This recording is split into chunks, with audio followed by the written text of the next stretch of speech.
156వ జయంతి సందర్భంగా మున్సిపల్ కార్యాలయం ముందు వారికి పూలమాలలు సమర్పించి ఘనంగా నివాళులర్పించడం జరుగుతుంది.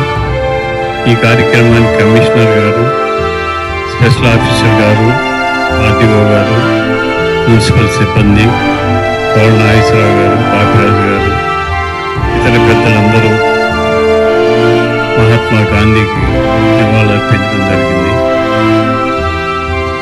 మహాత్మా గాంధీ గారు స్వచ్ఛ భారత్ అని పెట్టి పరిశుభ్రతగా ఉంటూనే ఆరోగ్యంగా ఉంటామని ఆలోచన చేసిన మొదటి వ్యక్తి మహాత్మా గాంధీ గారు. వారిని దృష్టిలో పెట్టుకుని ఇప్పుడు మనం ఈ పరిశుభ్రత, స్వచ్ఛ భారత్ ఈ కార్యక్రమాలన్నీ కూడా చేస్తున్నాం. వారి ఆలోచన ఒక్కటే, భారతదేశము పరిశుభ్రంగా పచ్చగా ఉండాలని, శాంతియుతంగా, ధర్మంగా, న్యాయంగా ఉండాలని ఆలోచన చేసిన మహోన్నత వ్యక్తి మహాత్మా గాంధీ గారు.